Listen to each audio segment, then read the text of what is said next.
Alrighty, welcome to the long anticipated and often mentioned top 50 cube cards list review. So I have these cards ordered for specifically pick one, pack one in a 4-on-4 team draft cube. Well, team or individual, actually that part doesn't matter, but it is important that this is for 4-on-4s and not 3-on-3s because some of the cards in here I would downgrade significantly in a 3-on-3, like Tolarian Academy is one, Demonic Tutor. Basically, the more combo-y cards go down in value, even like Atroxa for me, and the more reliable cards like, Strip Mine, Fourth Eorlingus, Minsk and Boo. These are the kind of cards you want in a 3-on-3 just because it's harder to get like a Tinker deck to come together. In any case, this is using the current version of my cube, though most vintage cubes have, if not all of these cards, most of them. And I want to go through them. So let's start at the top. I still think Time Walk is pick one, pack one, the best card to take in the cube because you're looking to take Regrowth, Eternal Witness, Tamiyo, Spellseeker, Mystical Tutor, basically ways to find Time Walk and ways to rebuy it. And if you can do that, it's just the most busted card imaginable. Jace Vryn's Prodigy and Tamiyo with Time Walk is just completely disgusting. Snapcaster Mage too. Next, we have Black Lotus and Soul Ring and Mana Crypt. These are all kind of in a similar tier. I know, for example, J-Bro, who loves to beat down, he'll take Mana Crypt over every card in the cube, and I think that's fine. I think most of the win percentage you'll get is from watching this video is likely cards in kind of like the middle to end that you might not have known about, or at least not known quite how good, well, at least I think they are. But, if you take Time Walk, Lotus, Soul Ring, or Mana Crypt in any order, pick one, pack one, I think you're doing just fine. I think there's a big drop off with Ancestral. I mean, how big of a drop off can it be? It's Ancestral Recall. But what you're looking for when you draft Black Lotus is impactful 4-mana plays and then combo cards. Again, ways to recur it and find it. So like cards like Urza's Saga, Demonic Tutor, Underworld Breach, which sadly is not on this list actually. I don't think it's a top 50 card anymore. And ways to make Lotus broken. Later in the draft, cards like Soul Ring and Mana Crypt probably gain relative to Time Walk and Black Lotus, because I think Time Walk and Lotus have the highest ceilings, but Soul Ring and Mana Crypt have a much higher floor. Their average case is just so unbelievably good. When you draft Soul Ring and Mana Crypt, it's no real big surprise. You want to draft cards that have 2 colorless costs in them. So you want to be slamming early like, Broadside Bombardiers or Caves of Chaos Adventures. 4-drops are perfect with Soul Ring. When you first pick Soul Ring, you really want to just be slamming the kind of 3 and 4 mana plays most likely. Ancestral Recall is next over all the Moxes, and again, I think that's debatable. I wouldn't really fault you for taking one of the Moxes. I think pick one, pack one. If you take Ancestral Recall, you can draft as much cheap interaction as possible to make it so you leverage the fact that you have 3 extra cards. Because remember, you're not getting ahead on mana, and actually you're kind of getting behind in the sense that you spent 1 mana and didn't affect the board. It's not a lot of mana, that's why Ancestral's so good, but when you first pick an Ancestral Recall, besides the like Spellseeker, Jace, Snapcaster stuff to recycle it, which is good, you really want to look for cards like Thoughtseize, Swords to Plowshares, Lightning Bolt, Mana Leak. Anything that lets you trade for their card at cheap cost, Ancestral Recall is going to make so good. Because imagine you go, turn 1 Thoughtseize, you turn 2 Mana Leak, you turn 3 Ancestral, all of a sudden they're down 2 of their best cards. Well, you Thoughtseize their best play and then Mana Leaked whatever they played next. And you're up a bunch of cards and now you're not behind on board and all that. But imagine you're playing against a red-white deck that leads on like, land, Mox, 2-drop. Ancestral Recall isn't really going to save you unless you have some of that cheap interaction. The Moxes go in order. Sapphire first, I think clearly the best Mox because Blue's the one that gets the least acceleration and uses it really well. Also has cards like Tinker and Urza and all these blue artifact payoffs. Ruby and Jet I have in about the same tier. They're both really good. I happen to think Red is at a really good place, especially in using Moxes. A lot of Black's best cards actually don't leverage Mox Jet all that well. Mox Jet and Thoughtseize aren't that great of a combination in the sense that turn 1 Thoughtseize is already good, and yeah, you can use the Jet to play something else, but look at some of the good red cards on the list. Mox Ruby with Fable or Broadside Bombardiers, that's really good. Just Black happens to have a lot of really good cheap cards. And then Pearl and Emerald. Emerald clearly the worst because green has a bunch of acceleration. Pearl's still very good. All the Moxes are busted. You're basically, this first 10 cards, you're basically never passing it. The only reason to pass one of these cards is another one of these cards. I would have a really hard time ever doing otherwise, with the weird exception once we get to like pack 3 where you're the Nut Reanimator deck and you maybe will take Entomb over a Mox. In any case, now we are on to the non-power spells. I've got Minsk and Boo as number 1, though Fourth Eorlingus is very close. They're both just really, really absurd cards where if you can accelerate them at all, they just put your opponent in such a big hole. The play pattern for Minsk and Boo, you play it, you make the hamster a 4/4, you attack, maybe kill their planeswalker, or leave it back to block their creature, and then next turn you either make it a 7/7 and just kill them, or fling it at one of their things, draw 4 cards. Either way, they're not really coming back, and very few cards trade on a 1-for-1 basis with Minsk and Boo. You can counter it, that's one way to do it. Otherwise, it's pretty tough because they're left with a 4/4 and a planeswalker, and you kill either one, the other one gets you pretty good. Fourth Eorlingus is a card you've probably seen me first pick a lot, and that's because Fourth Eorlingus is just super powerful and a really good rate and really flexible.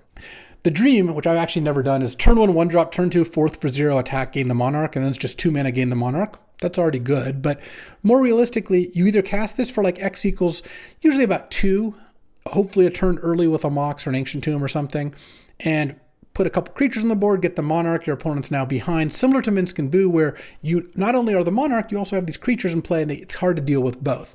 But then over the course of the game, all of a sudden this just becomes, I win.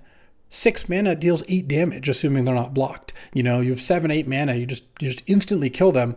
So the card that's good on 3 and 4 mana is also really busted on 7, 8 mana, 6 mana. Fourth Eorlingus, just like Minsk and Boo, very easy to splash to and worth first picking. Next up, we've got Orcish Bowmasters. When I draft this, I'm looking for draw 7s and cards like Hull Breacher or Leovold to kind of combo and make this whole draw 7 deck. The reason I have Bowmasters so high is it's just such a good card. When you play against an aggro deck and you Bowmaster their 2-drop or their 1-drop, it's really hard to come back from that. When you play against a control deck and you sneak this in response to even just a Ponder, we're not even talking about Brainstorm, you just put a bunch of stuff on the board, and like the other cards on the list above it, it's really hard to trade for Bowmasters on anything remotely approaching a 1-to-1 basis. It's usually like at least a 2, 2.5 for 1. All right, this is a big one. Library of Alexandria, and I want to give you exactly where I am on Library right now. I think it's fantastic, and here's the reason why. This cube has gotten faster, which on the one hand is a strike against Library, but on the other hand, in order to make Library work, you want a lot of the cards you should already be looking for. Cheap interaction, Lightning Bolt, Swords to Plowshares, Mana Leak, and acceleration, like Mox is, or even like Mox Diamond. Plus, it's colorless. I've had really good results with Library, and I think it's just a really good card now. I would take it really, really highly.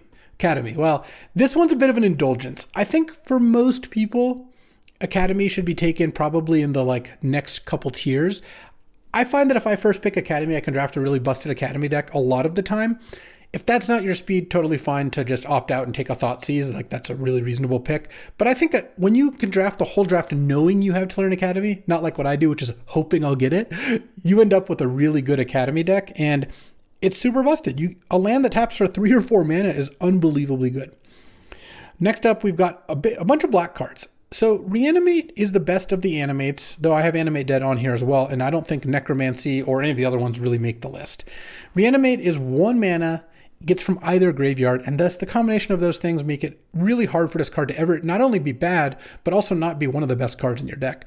When you first pick a Reanimate or an Animate Dead, so to not repeat myself, I'm basically talking about both here. I just think Animate Dead is a lot worse because it costs twice as much and is an enchantment, though it doesn't lose you life, so that's relevant.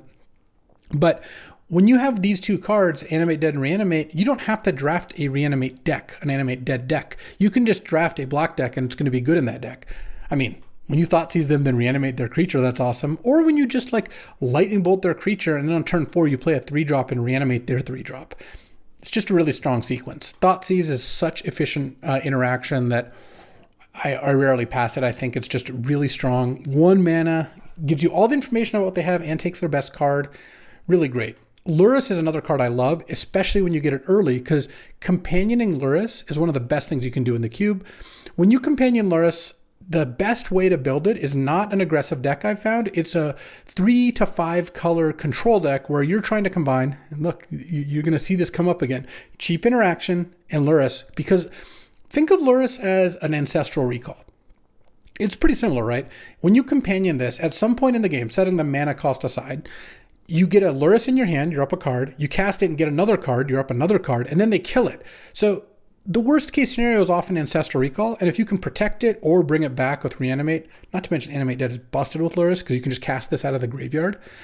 When you can protect Lurrus and just get it going, you win the game so easily because maybe you're hitting for 3 lifelink a turn to really lock them out, but without that, you're still just casting a good card every turn. So I like interaction with Lurrus because if I knew I was getting an Ancestral in the middle of the game, which was what Lurrus does, all I would want to do is trade cards with my opponent. That said, you also want a bunch of cards to bring back. So you want 1 and 2 mana creatures. Cards like Pyrite Spellbomb are really cute. You want Animate Dead is just fantastic. Like cards like that. Selfless Spirit and Benevolent Bodyguard are really good because they can sack to protect Lurrus, then just bring them back. So often I'll end up in kind of like a red, black, white combination, sometimes with blue, sometimes not.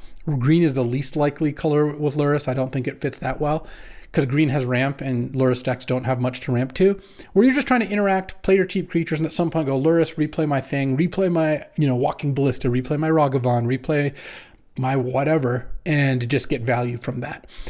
Having a couple ways to bring back Lurrus, whether that be Reanimate, Animate Dead, or Kolagon's Command, can be really effective as well.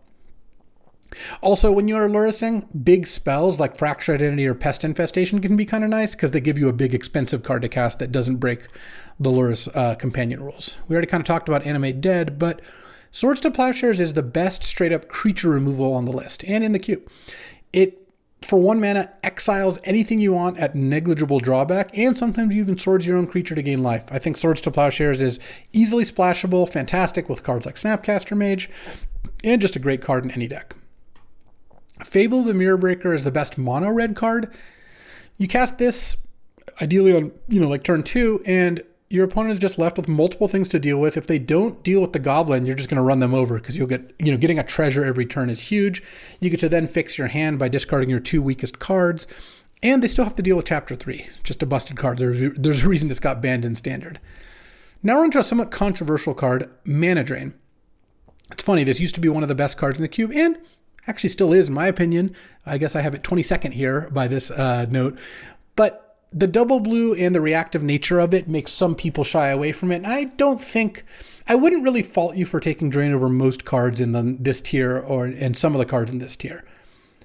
The One Ring's another really strong one where a lot of the value of this is that it's colorless, and it doesn't work in every deck, but really if you can just play this and then find a way to convert cards into board position, you'll do pretty well. It also has some synergies with like Mishra's Workshop. Can be a really good top end for aggro. If you can bounce it and, like a Teferi or something, you can reset it, Cryptic Command. It does some cool stuff. Demonic Tutor is a card that it's kind of a force multiplier on your best cards. So the ideal scenario is not that you pick 1, pack 1 DT. It's that you take DT once you already have a good card, but pick 1, pack 1. I still think it's a pretty good card because it basically doubles up on whatever your best card is, but also just gives you the flexibility of, sometimes you need a Thoughtseize, sometimes you need a Swords to Plowshare, sometimes you need an Archon or an Entomb. Whatever you need, Demonic Tutor can go get, assuming you have access to it. Strip Mine is another card where it's colorless and there's a bunch of ways to recur it. So if you have it, pick 1, pack 1. You can look for Crucible of Worlds, Ren and 6, Ramanop, that sort of thing. And it just fits into any deck. It can be really good. Mana Vault is so much weaker than the rest of the similar cards like Mana Crypt and Soul Ring, but it still lets you play a big creature or a big drop, a couple turns ahead of schedule.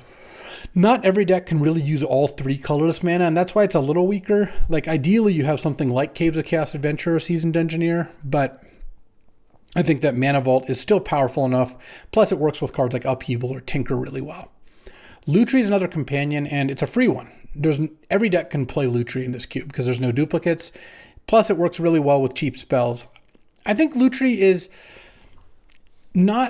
it's not always going to be busted because sometimes you end up in a deck with very little to copy, but even then a free piece of, material, a 3/2 flash is pretty good. So Lutri's a card I don't mind taking early. It's super non-committal, can be red or blue. Urza's Saga is a card that by itself can just dominate a game completely. And again, if you have a busted card to go get, it's so sick. But getting something even like a Bauble or a Retrofitter can be really good. So I think Urza Saga is a good card to speculate on early, or in an ideal world, take second pick after you first pick a Mox.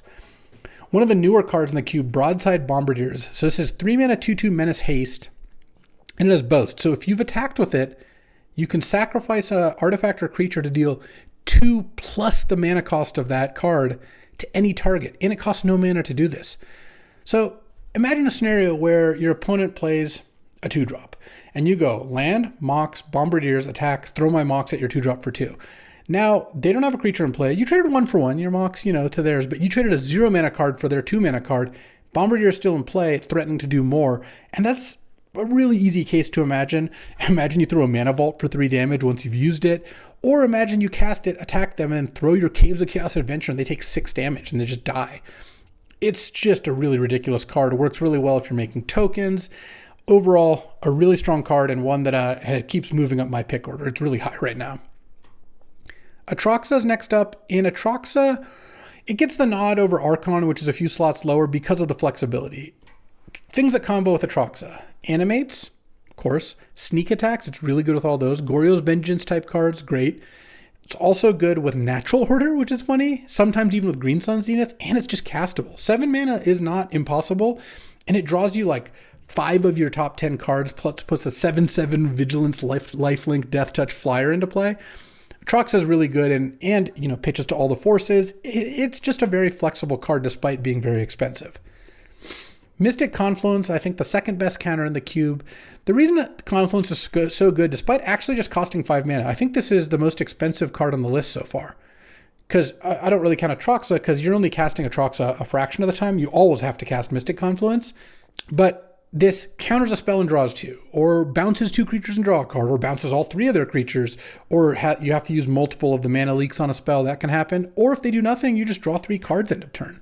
It's just so flexible that almost every situation, it's going to be great, and it's just all you have to do is get to 5 mana, which that's not the easiest, but it pulls you out of a lot of holes. Solitude is another 5 mana spell, but not really. You're going to pitch cast it, I don't know, 60% of the time maybe, depending on what kind of deck you have. But it's got some nice combos. It does great with animates. There's an Ephemerate in the cube. Sometimes you can kind of assemble the Mondo combo, and it's just a free spell. Especially when you're battling over the initiative, Solitude can be really, really good.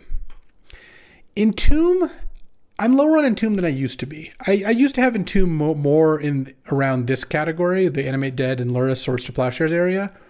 But I found Reanimator's a lot more contested these days. So I still think Entomb is a great first pick because you know what you're doing and you know how to, you know what you need. Your opponents don't know that you first picked Entomb.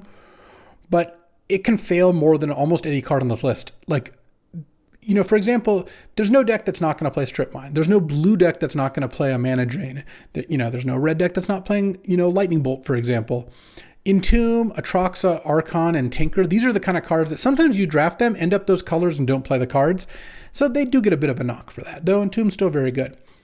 Oko's fallen a bit too, but I still think Oko's fantastic. And I wouldn't really blame you if you took Oko above any of the cards around it. I think Oko is very strong. It comes down really hard to kill in combat, messes with all their creatures. It doesn't help so much when you're behind, but you can't do everything, and at 3 mana, it's still a very, very big threat. Next up, we've got Archon of Cruelty. A lot of the same goes for Atraxa, except of course you can't natural order it, and it's harder to cast, but it's really good with Sneak, it's really good with Animates, and those are the 2 premier targets for basically cheating big creatures into play. Speaking of which, Tinker is another card which I'm willing to first pick because there's a couple really good targets. So in order, the best targets are Portal to Phyrexia is number 1 by far. That's the 9 mana artifact that makes them sack 3 creatures and then brings a creature back every turn. It kills usually all their creatures, and they have to kill the portal or they lose very quickly. Bulls to Citadel, also really good. If you're at a high enough life total, you Tinker for Citadel, you could end the game right there, or at least put the game in a position where your opponent's not really going to come back. But kind of bad when you're behind, and sometimes you just hit 2 lands in a row and it does nothing. Blightsteel Colossus and Mere Battlesphere are both just okay. I would play them when I had Tinker in my deck, but there's a lot of solutions to them, so it's not like you just win the game, though of course sometimes you can. And then sometimes you'll go get like Coveted Jewel or Thopter Foundry or Sword of the Meek if you're completing that combo, and those utilities kind of gets for Tinker are still pretty good. Force of Will is the cheapest counterspell on the list at 0 mana. It's a 2-for-1, so part of the issue with first picking Force is if you don't end up with a good ways to generate card advantage or ways to do something powerful, Force is kind of bad if you're in the defensive deck that's trying to just force to stop their spell. Force is at its best in something like blue-red where you're like, I'll cast a Lelia, then I'll force will your 3-drop, and then I'll hit you again with Lelia and kind of have all my mana untapped. So try to draft something proactive, the challenge being you have to have a proactive deck with a lot of blue cards, but look, Force is still a very strong card. Next up, we've got Seasoned Dungeoneer and Caves of Chaos Adventure with a Ragavan hanging out there too. Both of these 4-drops are initiative 4-drops, and both of them, they really dominate. Seasoned Dungeoneer, I think, is the best because it can't be blocked. It has protection from creatures when it attacks, which is just completely absurd. But both of them, if they're not answered, they end the game very, very quickly. And even if they are answered, they leave you with the initiative, which is a super strong ability. They do want some acceleration, though, if you can find it. Ragavan's funny because there's some games where Ragavan just doesn't do anything. You draw it on turn 5. They have a 1/1 token in play, or they Sylvan Carrot it, and you're just like, wow, this card sucks. But then there's some games when you go turn 1 Mountain Ragavan and your opponent basically concedes. Cards like that have a high win rate, and Ragavan is still a card I'm willing to take really early. Comet Stellar Pup. This one's controversial as well because it starts with 0, roll a 6-sided die. But look, the way Comet tends to work is if you roll a 6 immediately, you're usually in really good shape because then you get 2 additional rolls at higher loyalty. If you roll a 1 or a 2 and you make 2 squirrels, you have a 7 loyalty Comet with 2 blockers, usually pretty good enough to protect it, in which case you get another turn looking for those 6 rolls. And if you hit 4 or 5, Comet comes in, deals 5 to something, and then sits there on 3 loyalty. So that's just okay, but some situations can be really good. The weakest number by far is 3, which returns a card with mana value 2 or less to your hand. That's kind of the whammy. But if you go Comet, roll a 6, then roll a 5, then roll a 1 or a 2, you're like, play this, nug something for 6, and then put 2 squirrels into play. Like that is just busted, and that's well within Comet's range. So it is a very strong card. Urza is another bit of an indulgence. I take Urza this high because I love drafting Urza decks, similar to the Academy. I wouldn't fault you if you took any of the cards on the list over Urza. Maybe I wouldn't agree with Reprieve or Bolt or Hull Breacher, but almost all the rest of the cards I could see. I just think if you open on Urza, you can draft the deck that really utilizes Urza well, where you'll win a lot of games when you draw Urza, and the artifact deck, I find works pretty well overall. Mana Leak is my favorite 2-mana counter that's not mana drain. I like it more than Counterspell, which isn't even on this list, honestly, and Memory Lapse. It just counters what you need to, and early in the draft, having it only cost single blue is really good because some of the best blue decks are like blue-red or blue-white that are assertive and then can counter something. Mana Leak, if you have perfect mana, sure, Counterspell is better, but Mana Leak is a good gamble early. Mox Diamond's another card which I love. It helps with your multicolor decks. It helps speed you up. There's a lot of little mini combos like, ways to get back lands like Wrenn and 6 or things like Inti, which care about discarding, and, Balance. If you cast Balance after playing Mox, it's pretty nice. Overall, I think Mox is a very safe early pick, and I don't mind it. If there's not something really good in the pack, I'm happy to take Mox. Flash is one of those cards that can also miss. So when you're taking Flash, the number 1 card you're looking for is World Spine Worm. It makes 3 5/5s, and sometimes you just go land, end of turn Flash, make 3 5/5s, and they die. They take 15 and you have 3 5/5s in play. Other cards it works with are Triplicate Titan and Woodfall Primus. Titan's the weakest. You get 3 3/3s. That's a lot worse. But Woodfall Primus is pretty good too. If you cast it early, you're going to win. Because you flash in Primus, it dies, it persists, and you end up killing 2 of their lands and are left with a 5/5. It's also a way to put a creature into your graveyard. So flashing in Atrox is also good because you get the whole trigger. But flashing in Archon, for example, all it does is get 1 trigger, but then it's in your graveyard for you to animate dead it. So Flash can be really good in those decks. Polluted Delta is representative of all 11 fetch lands. I actually count Prismatic Vista as the same thing, basically. Though at this point, I'd rather take a fetch over Vista just because getting duels and triumphs is so good. Look, if you open a fetch land and take it first pick, it's just not the end of the world. Taking a fetch land is going to make your mana so much better. There's tons of combos with it. Domain decks are good. I think taking a fetch early is completely justifiable. And then we have Memory Lapse, which is another single blue counter that basically counters anything you need for a turn, but sometimes it can also be really devastating. Like when your opponent's stuck on lands and then you Memory Lapse them, they have to redraw the same thing. It can be bad. If they use like a Dark Ritual or a Mana Vault to cast something and then you lapse it, it's awesome. And overall, it just kind of acts like enough of a hard counter at single blue that I really like it. Hole Breacher is one I've actually gone lower on.